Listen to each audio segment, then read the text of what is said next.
Okay, so let's start with my usual kind of updates of what's going on in the world that affects our work as results. Um, First thing to say, and I'm so happy to be able to announce this, a huge thank you to all of you for your part in a very big advocacy victory this month, which is the replenishment of Gavi, the Vaccine Alliance. Um, Wow. on the 25th of June, the government announced a pledge of £1.25 billion for Gavi over the next 5 years. This is really brilliant news. It'll help up to 500 million children to be vaccinated against some of the world's deadliest diseases and save up to 8 million lives. I'm going to repeat that.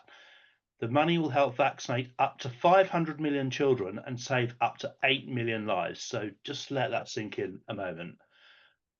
Thank you for your part in that absolutely incredible achievement.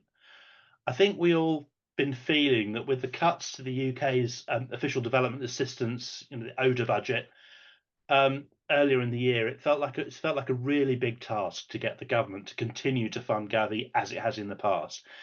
Its support has been cut back since the last replenishment, but in the present political and economic circumstances, this really is a massive win. And to be honest, privately, we were thinking that to get over 1 billion was going to be a challenge.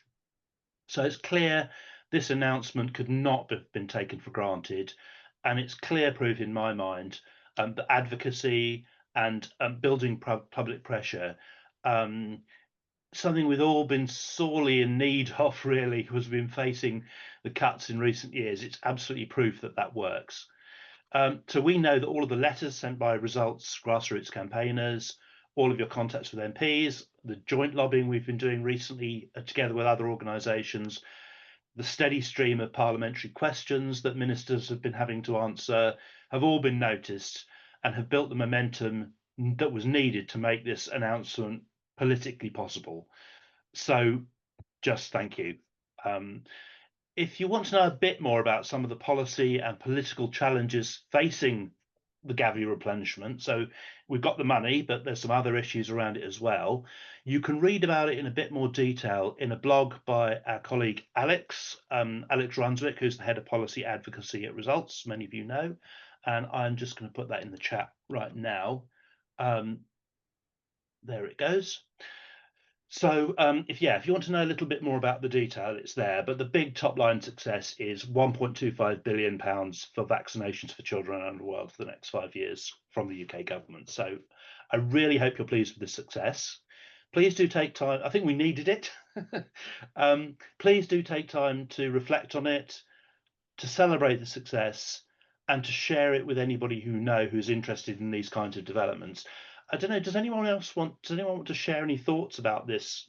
I mean, you've heard here, may or may not have heard it here for the first time, but if you have, anyone got any thoughts or? Well, only on the radio this morning they were talking about a new mosquito vaccine, which is just being launched now in the highest affected places. Something like 600,000 people die of malaria every year, a lot of under five children. Would that relate to this at all or not? Um, to be honest, I don't know, Richard. I'll have to go and find that out. So this is the new vaccine for the under fives, isn't it? Um, I'm not sure it's for everybody or specifically. I'm not sure anybody can take it all. I think it's specifically for Oh, younger for under people. five. But I will go and look at that because I think that could be to do with the work of the Global Fund, but equally it could be Gavi. So I would need to go and research that. I don't know the answer off the top of my head. But that, yeah, obviously also good news that such a thing is now available. Can I just check one thing? Please go ahead. Is are the vaccines and the polio eradication are they in any way connected? Is that going to be a priority for some of the funds for Gavi? That's a very live question. I really need Alex or somebody in the policy team on the call. So again, I might need to get back to you. But yes, so the GPEI, Global Polio Eradication Initiative, and Gavi are separate organisations, but they're related in the sense that you do need routine. Ideally, you need polio vaccine to be incorporated into a country's routine immunizations. Of course, as you probably know, they're doing a lot of kind of emergency campaigns in places where they fear, that there are outbreaks very often. So one of the things that Results is really well placed to do, and we're going to hopefully be focusing on over the next year, is to try and make sure that Gavi and the Global Polio Eradication Initiative talk to each other a lot more over the next little while. We know they're being encouraged to do that by government, but they do different jobs to some extent. Obviously, one concentrating just on polio in particularly difficult places, another really trying to work at scale to deliver a whole range of routine immunizations, which have got very, very different kind of dynamics and pressures. So they will probably need to work in a more coordinated way. So we'll definitely be doing advocacy. So I'm sure we'll be able to update you in coming months. Right now, I can't give you a chapter on verse on that. Sorry. Thank you. Does anyone else have any thoughts? Okay, I'm going to move on. Oh, sorry. Yes, who was that? I don't know how much the American cuts to vaccine and support will outweigh the Gavi, the UK ones. I thought there was quite a large cut from America. Not to, no one wanted to put a damper on things, but no, absolutely. The answer is that it's not. That's going to sort of outweigh things. The answer is we don't know. I was going to come to America in a minute, a bit later on in my remarks. So I will, but obviously RFK Jr. announced that they were no longer going to support Gavi. But I am told by our colleagues in the US that it's not his call. For a start, it's not Homeland. It's not the health portfolio. It's it's what is his name, Rubio, the foreign portfolio, and the money has to be voted on by Congress. So he sounded very impressive, but whether that will actually happen, we don't know.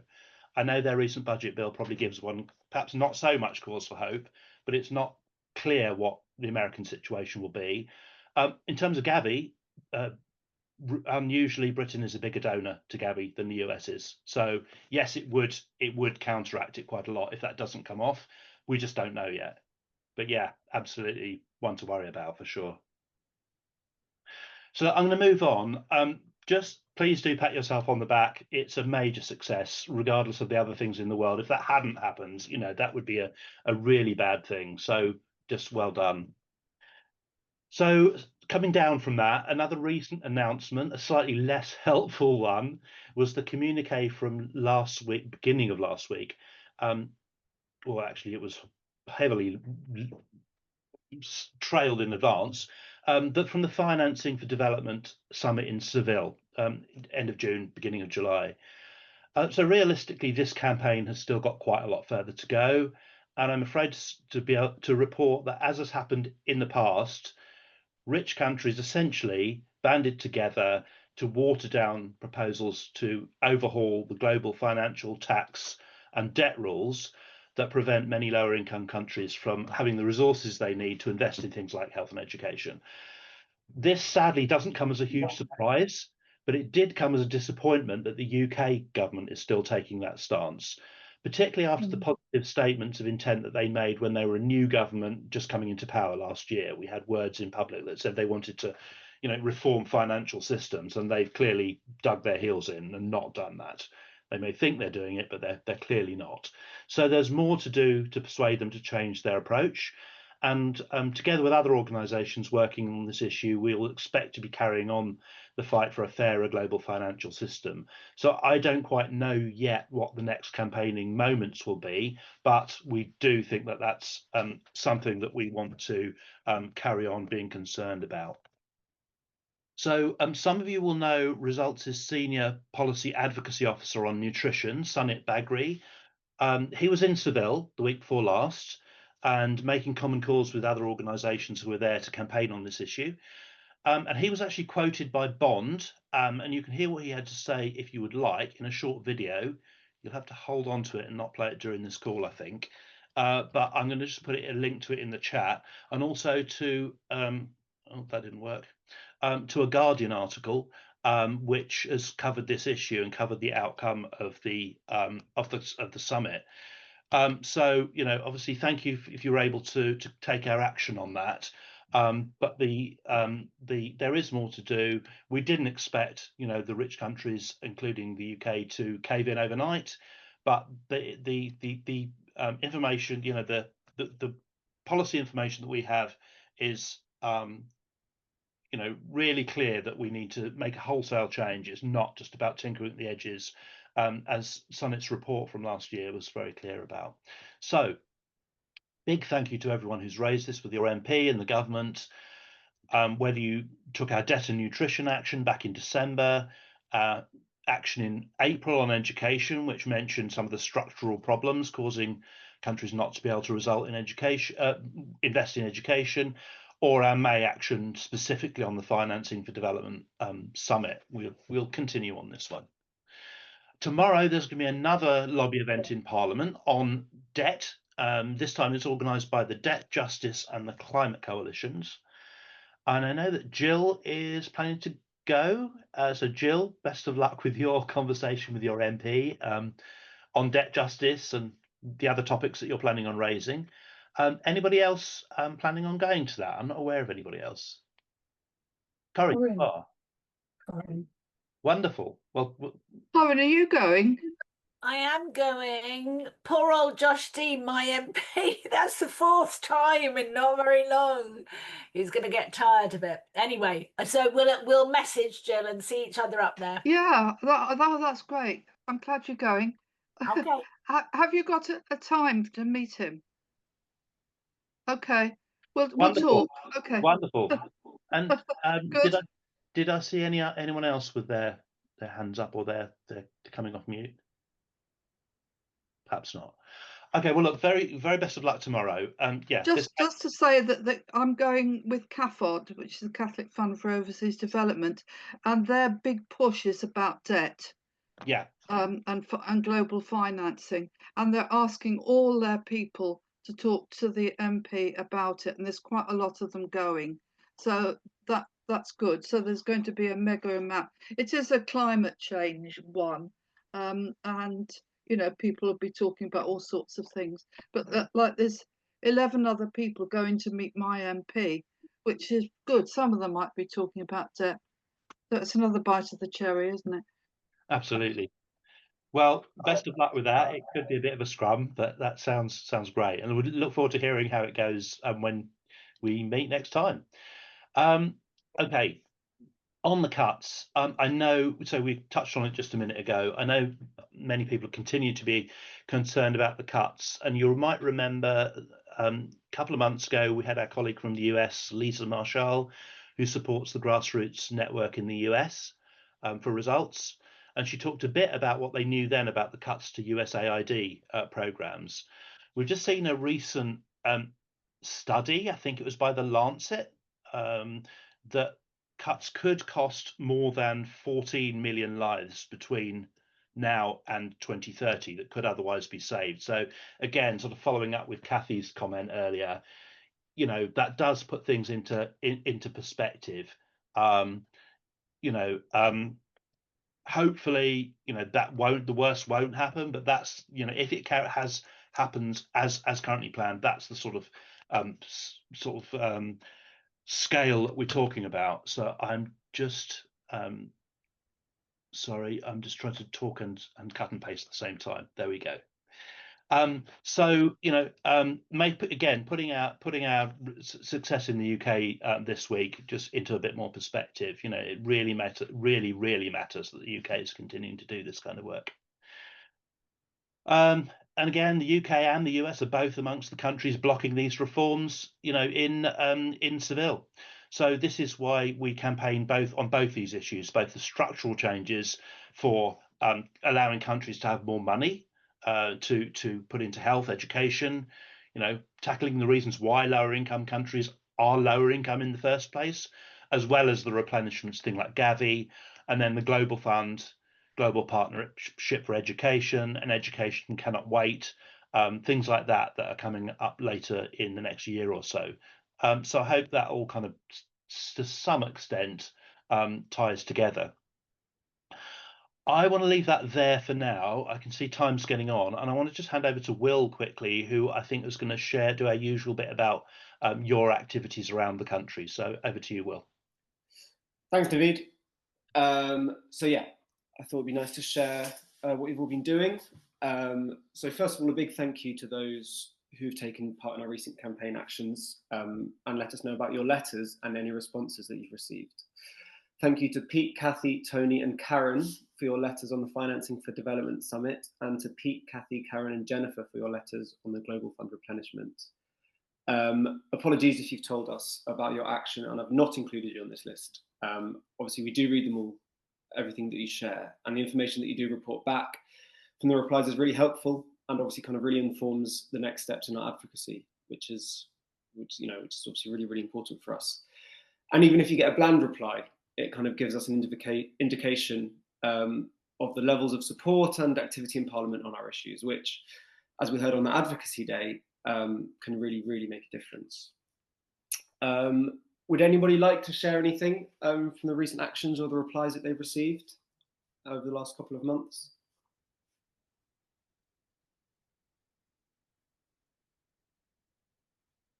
No, just that we had really good meetings with the FCDO when we had our advocacy day in the last month.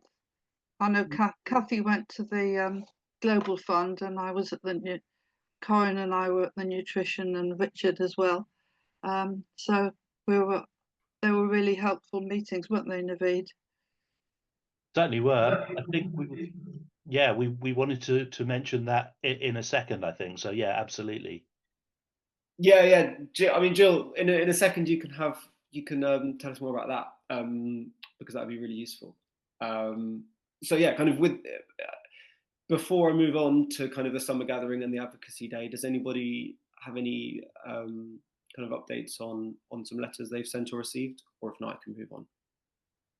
Well, I couldn't see my MP on the advocacy day because he was tied up, but he fixed up a phone call, which I had, and he was very thorough. He said, "Why, what's my interest in this? What's my background?"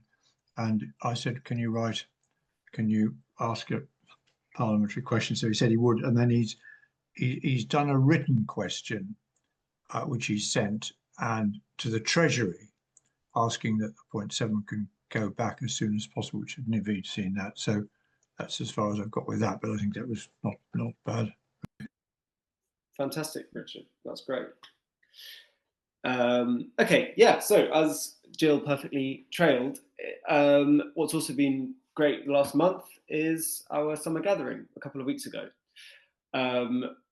And it was really nice for me to meet a lot of you in person for the first time. And as with last year's summer gathering or kind of national conference, it was squeezed into 2 days. So we had the summer gathering on a very hot Sunday in the Africa Centre near the South Bank.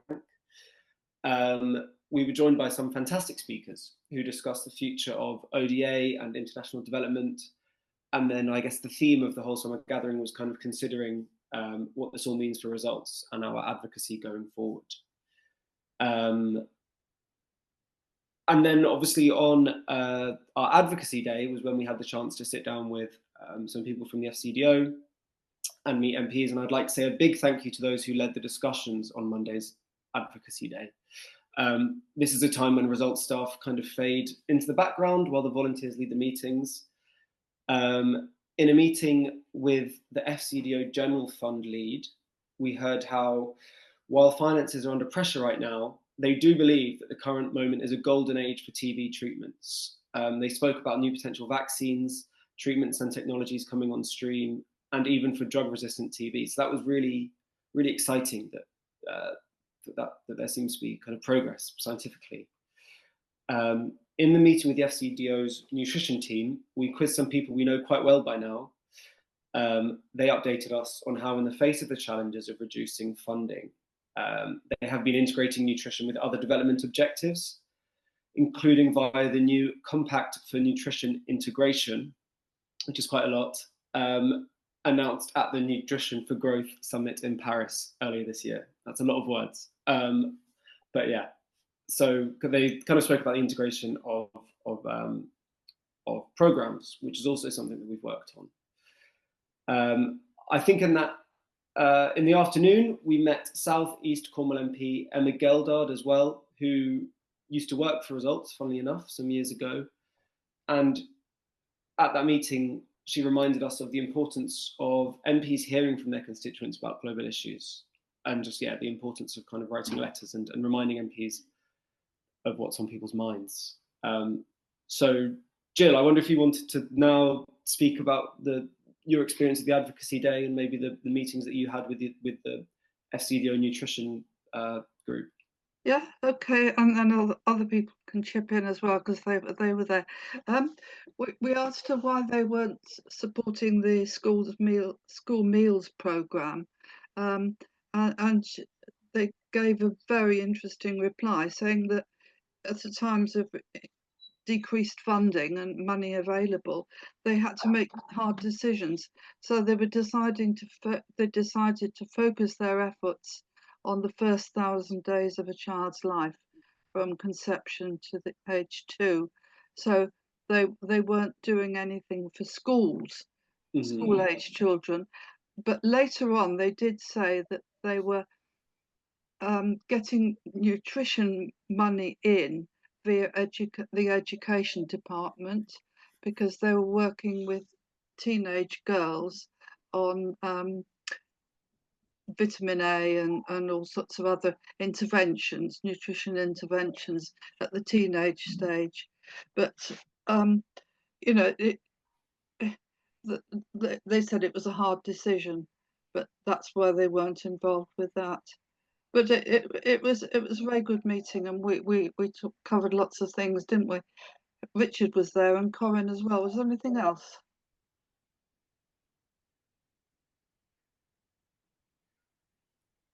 You're on mute, Corinne.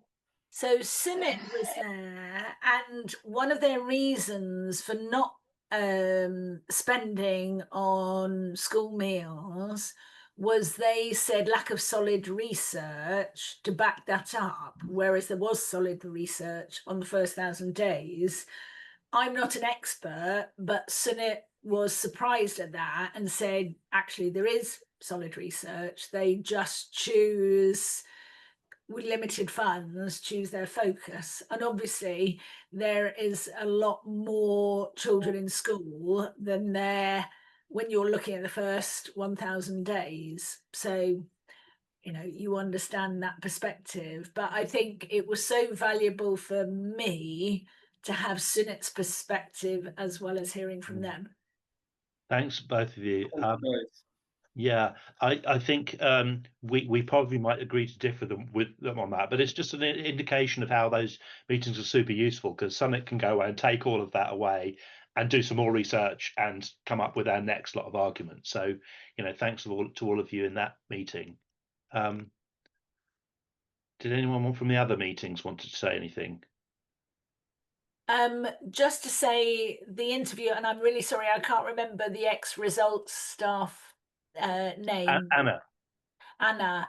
It was fascinating. It was wonderful to have a sort of lids off discussion with a new MP, and we were able to ask the questions that you really do want to ask normally, but you can't. And one of them was, you know, what's been different than what you were expecting? And she said, well, when I was working Results in different organisations, you knew people were busy, but you thought they were laying it on triple thick about how busy they were. But she said she hadn't seen her husband. She lives in Cornwall. Her constituency is in Cornwall. And she hadn't been back down there for 3 weeks. And that, for me, made me think, yeah, my MP's in the same position. And I did say to her, he's 25, he's interested in everything, but not knowledgeable about everything. She said, right, I'll go for the name. But I'm thinking, I need to make it really easy for him to do anything, because he hasn't got time to think and ponder and research. And obviously the researchers do all of that, but it really did emphasize to me how tight we need to be. And I'm going to take the announcement about Gavi and go back to him and say, we're so excited about this because of all those stats, and I'll get them from somewhere about the number of lives saved and whatever, and do it in a short bullet point list. Because if he's to learn about this, it's up to us to help feed him. So that was really useful for me. Thanks, Corinne. And in terms of anyone wanting those stats, some of the ones I mentioned at the top of the call, when I put the link into the chat to Alex's blog post, she links to the government announcement, which has those figures in it. So a couple of clicks, but you'll be able to get those numbers. Thank you, everybody. I'm going to have to move on now to the substance of our this month's call. I see our guest speaker has been waiting very patiently for a long time. So it's a pleasure to introduce her.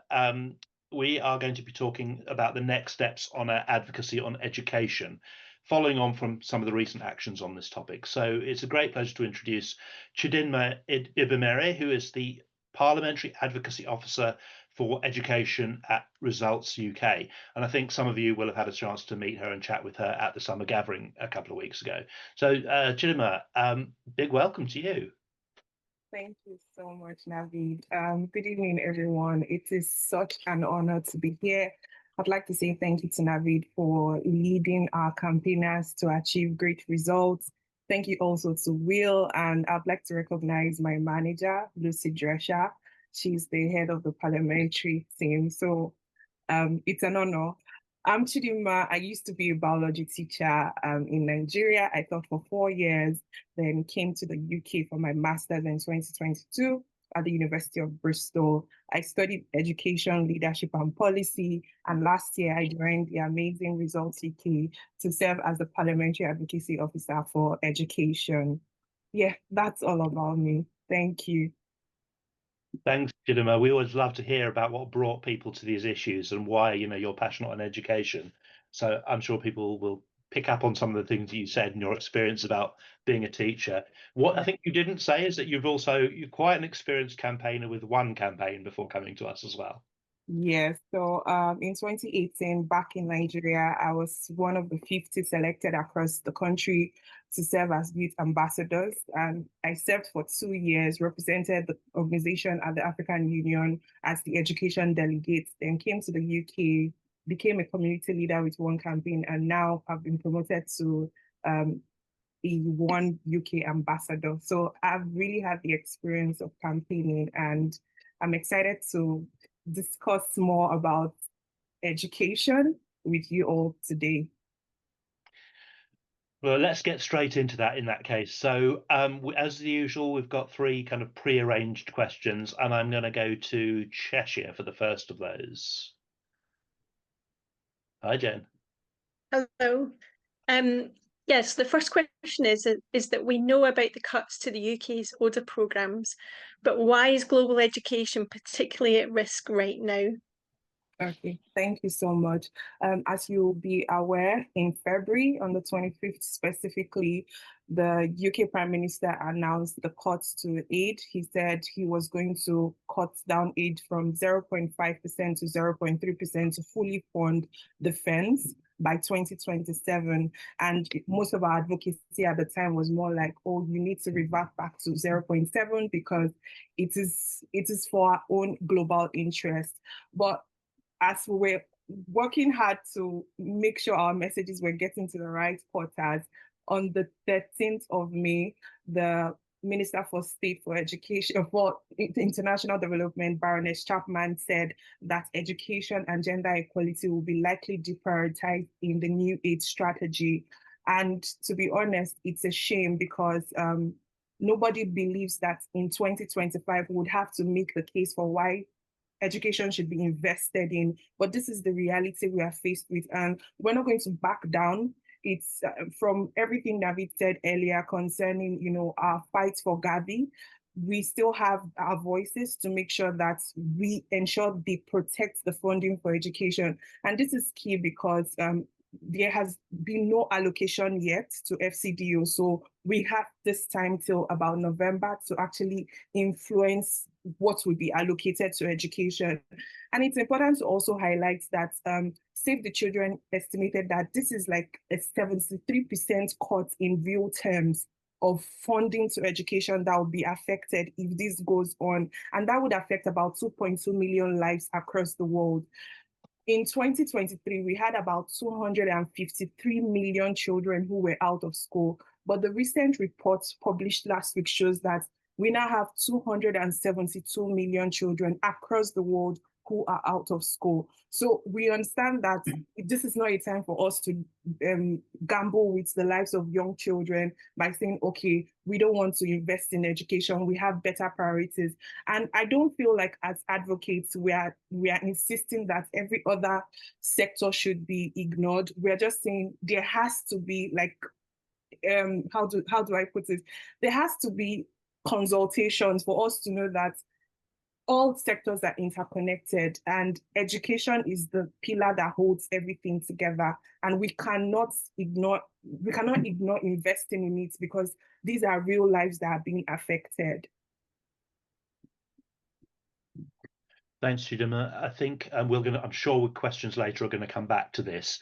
But for me, the chilling thing is that we've actually got a government minister coming out and saying that education is going to be deprioritised. Don't think we've heard that kind of thing before, and certainly wouldn't have expected it. Let's go to our second question then, which is coming from Paul, I think. Don't know which of you. Yes, hello. Can you hear me? Hi, Helen. It's Helen. Hello. I'm not sure what my computer's doing. It keeps telling me I've got a bad connection at the moment. So we can hear you I fine. hope you can hear me. Good.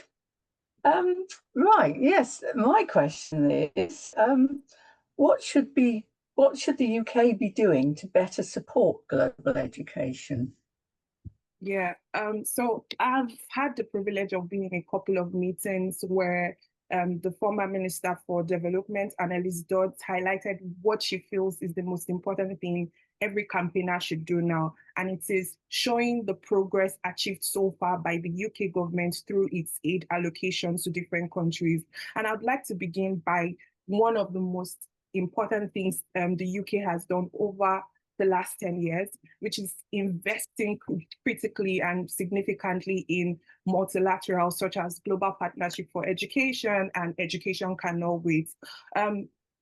Over 19 million children have been impacted positively because UK decided to champion global education.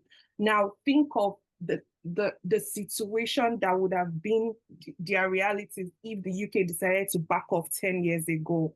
So we're saying now that we have the replenishments coming up next year, early next year, hopefully, for the Global Partnership for Education and Education Cannot Wait, the time has come for the UK to actually retain its championship as the global leader on the education front. We're asking for them to actually fully fund these multilaterals. GPE says on their website that they've been able to impact 251 million children in their partner countries since 2021. Now, UK has always been like the largest donor over time. So we just want the UK to continue investing in these multilaterals because we can see the impact. We can see that lives are being transformed. More children are being equipped with foundational skills to be able to read and write, although like we know that there's still a long way to go, but the progress that has been achieved so far, we don't want to go back on them. So we're also hoping that, with the political tensions across the world, that the UK consistently funds the Education Cannot Wait as well, because that is like the UN body for education in emergencies. We see what is happening in Gaza, we see what's happening in Lebanon, Yemen, and different places. Education is a lifeline for children in those spaces. Education helps to keep them sane. We had a meeting recently with the director for Education Cannot Wait, and also the education lead at UNRWA, and they told us real life stories of how children are coping because they have classes, they remember that they have to go to school, they have to meet their friends, it's keeping them sane and it's making them feel like there is hope for tomorrow. So we just want the UK to continue funding these multilaterals, not shrink the aid budgets, because this is not about either or.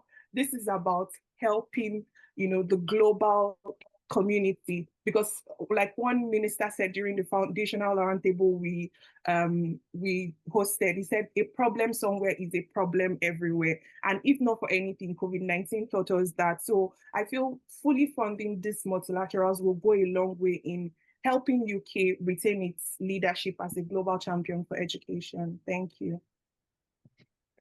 Thank you for that, Chidima. I guess that simply boils down to keep doing what you're doing. That's a very clear message. And I think we will be expecting to be doing advocacy on those two multilaterals that Chidima mentioned. I'm not quite sure when yet, but definitely, over the next 18 months or so, I imagine. Following on from that, I think we need to move to our next question, which is from London. Andrew, I think that's over to you. Good evening. Is it realistic that the UK will reprioritise global education, given that the AIDS cuts that have already happened? I mean, I think the most important skill every campaigner has is that we never say never. We believe that our voices together can help create change. Judging by our current realities, it feels like a hope that is far off, but I don't think it is something that is not achievable. If what you've done so far with Gavi has been able to give, Gavi the funding from the UK, about 1.something billion was invested in Gavi. I feel like if we have our right messaging, if we put out the right messaging, if we try to emphasize that these are real human beings, not just numbers, I think that we can create the change that we deserve to see. So the only thing is for us to do our part, because most times the minister would always say, oh, the public is not, in support of ODA. You and I belong to this public. So when we consistently give them that information to say, UK, you've done this amazing work with GP, you've done this amazing work with ECW, we know you can do more. We know that you can help more children to go back to school. And this is not about aid. This is not about charity, so to say. It's about global development. I feel that we can change the tide, but it would only take resilience and, more pressure, more passion till we get what we want. So thank you again, Chidima. I think absolutely will. You and I belong to the public. What a great line. I think that's great that you've put the challenge back to all of us. So let's open up the floor in the normal way now, following your really kind of inspiring start to the topic. So as always, please just introduce yourself to Chidima before you ask your question. And you can put your question in the chat box if you don't want to just speak, or you can even text me on 07906 662 571. And I'm trying to put that number in the chat box and failing. I will. But who wants to ask the first question? Yeah. It's not exactly a question, but I put something in the chat box because I was researching for my meeting with the MP tomorrow, and I went back to the manifesto. I've got a Liberal Democrat MP, and I went back to what they were saying, and I discovered this quote, which was at the party conference, and they had a resolution on restoring the UK's reputation on the world stage, and I put it in the chat box. Has it come up on everybody's chat? Oh yeah, I thought that was brilliant. I thought, well, if you have got a Liberal Democrat MP, it's there. You can quote that at them. Okay. Thank you so much, Gil. I just want to add that Results UK was part of the team that actually helped to submit these information on why education should be prioritized when the elections were on. So we're part of the team that actually contributed to this final communique. So was this, sorry, Chidima, is that in terms of contributing to the different manifestos of the party? Yes. Okay. This wasn't on the manifesto. This was at the party, Liberal Democrat Party conference. They've got a whole document on restoring the UK's reputation, and there's all sorts on there that you can quote back to them. But I really like this one on education because they actually mention global partnership and education cannot wait. It seems to be really good. So you might want to have a look at that document because there was all sorts of other things there as well, not just education. But I've got a Lib Dem MP, so I'm certainly going to be quoting that at him. Really useful to have those of us in those positions. And I note the figure there, 15% of ODA, which is a global target on education. Chidima, can you just tell us what the UK is currently spending? Nothing like 15%, I think. No, nothing like that. The bilateral percentage of ODA to education from the UK is now at 3.5%, which is far off the 15% target.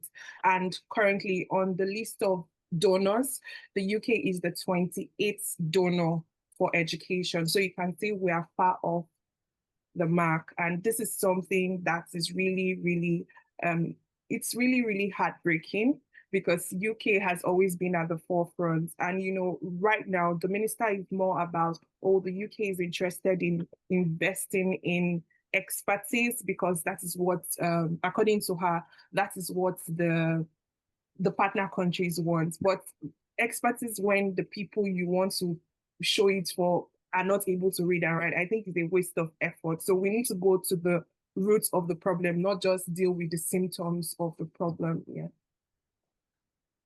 Absolutely, thank you. And thank you, Jill. I can see you put a link there to the whole document for people who want to read it. Kathy, you've had your hand up for a little while. Do you want to ask? Thank you.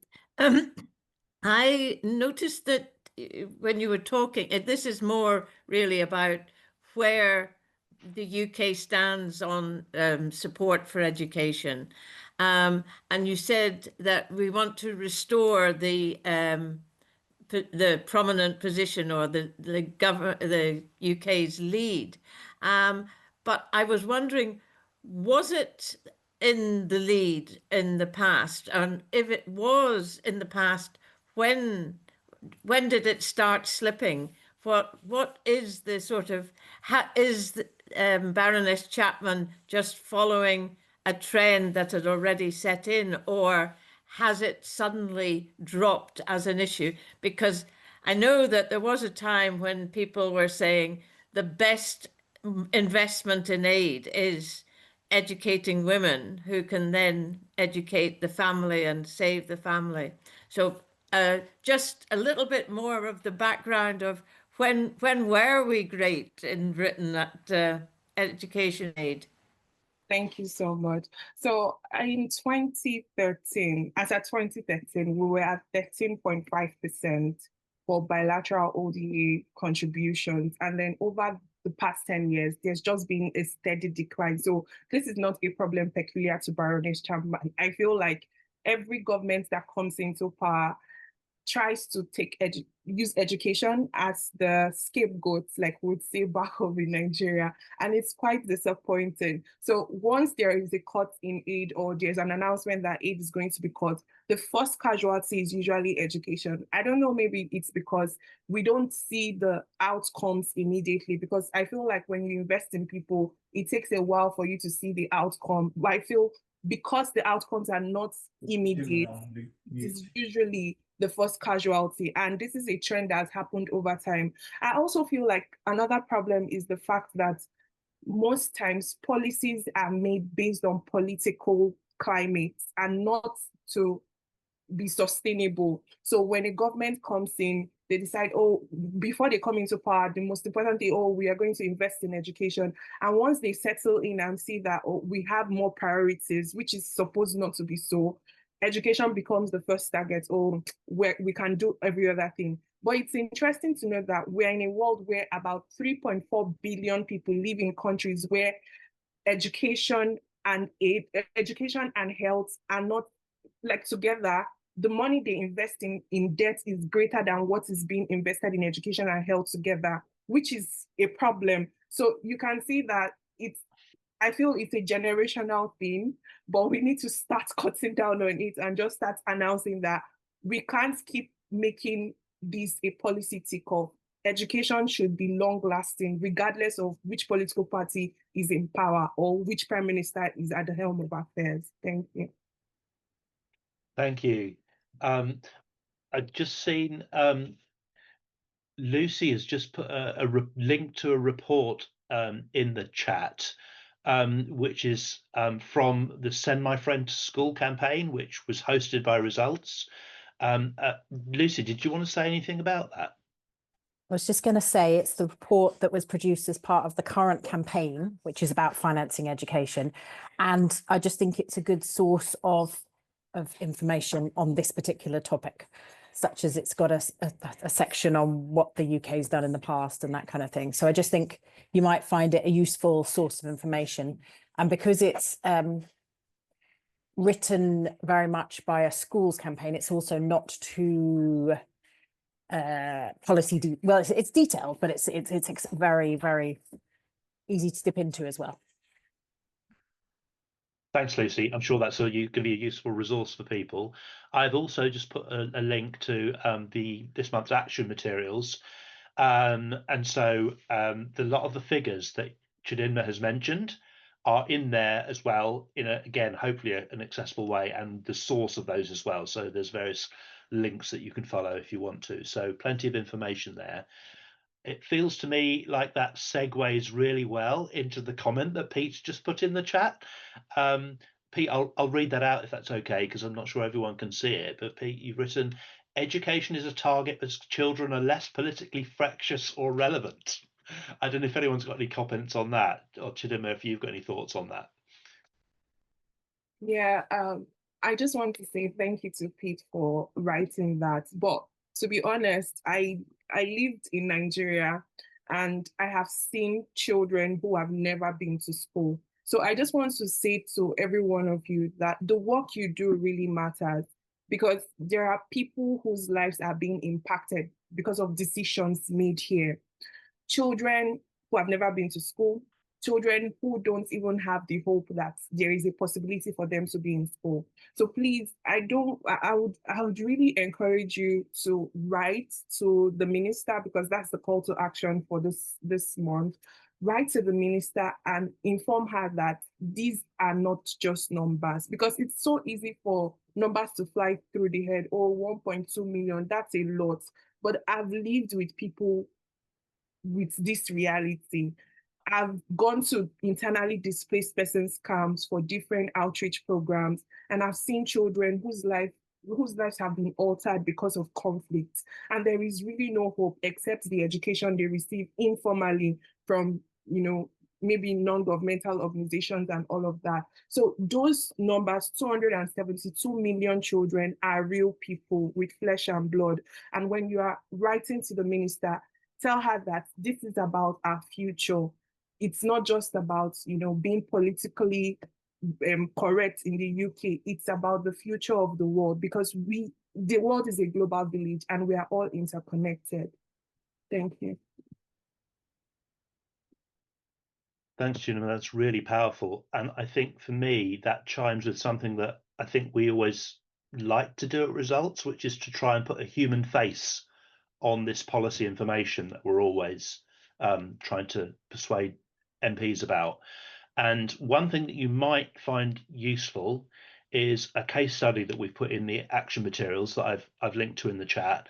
On that page, we've actually got a video from some campaign champions, some young education ambassadors, and they're actually telling their own story.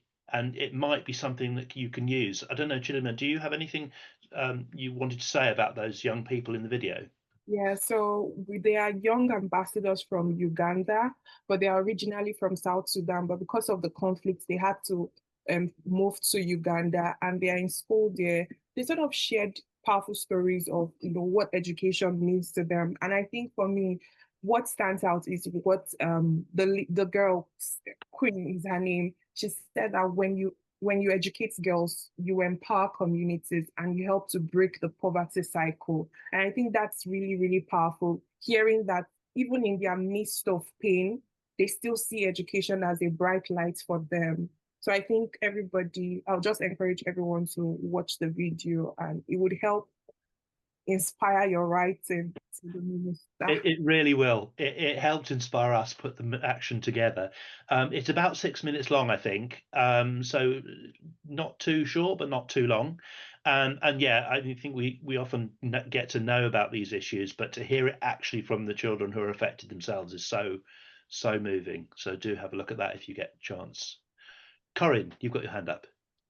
I'm really sorry. I had to nip out. I had somebody at the door. So if this is being covered, then do tell me.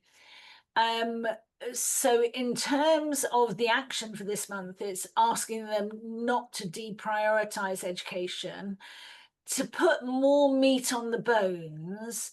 If you were to say what the current spending on education is it prioritizing children in refugee camps, in conflict zones, and not middle income countries?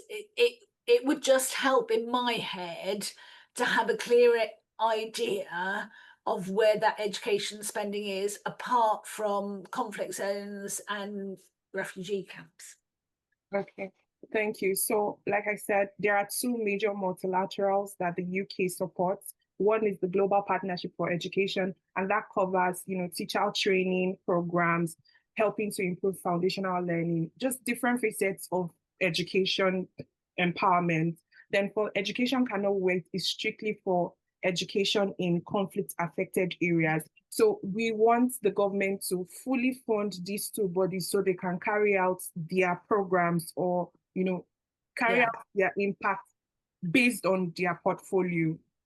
And the teacher training programs, which countries are they in? It's all dependent on the GPE. So they already have partner countries, and each country has priorities that they work with. Some countries, it could be teacher training. Other countries could be foundational learning. So whatever is the situation, we just want the UK to perform the task of fully funding them. Then we trust these bodies to disseminate funding accordingly and reach the people that most deserve it. Thank you. Thank you. That's a really good point there. I mean, when we work with a multilateral, it's the multilateral who make these choices based on their knowledge on the ground. I'm sure we'll be coming to this, but on the GPE website, there will be case studies of the kinds of places that they work. So you could, again, find some illustrations if you want some case studies. And I would also say that in terms of, Chidima, you may want to add to this, but as well as the actual direct funding, the actual money, in that Send My Friend report, we also talk about some of those other things alongside of the ODA money. So helping countries to overcome the systemic barriers to not being able to afford education. So debt, the things that we were talking about earlier today, financial reform. That there's a whole range of different things that you could bring to bear. But the top line message, I think, as Chidima has made really, really clear, is don't keep deprioritizing. We've had death of 1,000 cuts. It's got to stop, and it's got to be rebuilt again, because it's got to crisis point. I think I hope I've summarized your action that you wrote reasonably effectively there. Yes, you do. Thank you so much, Nadeed.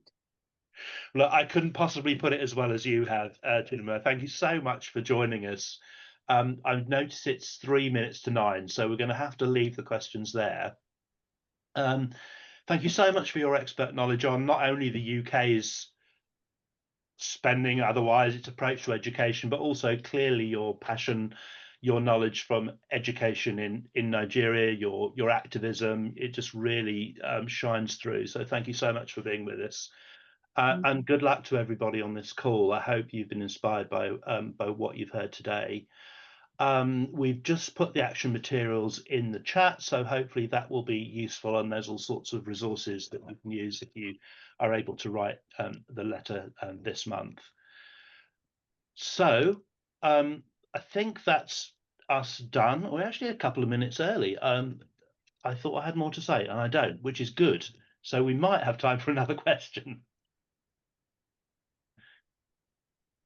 Or we can finish where we're finished. So thank you again, Chidima. And so as we have done in the last few months, I'd like to just keep this line open for up to half an hour after the end of the formal meeting. No pressure to stay. It's quite late, so do enjoy the rest of your evenings if you're leaving us now. But if you'd like to stay and chat, please do. And thank you for everything that you're doing. And just to reiterate, congratulations on Gavi. It was such a big deal. Thank you.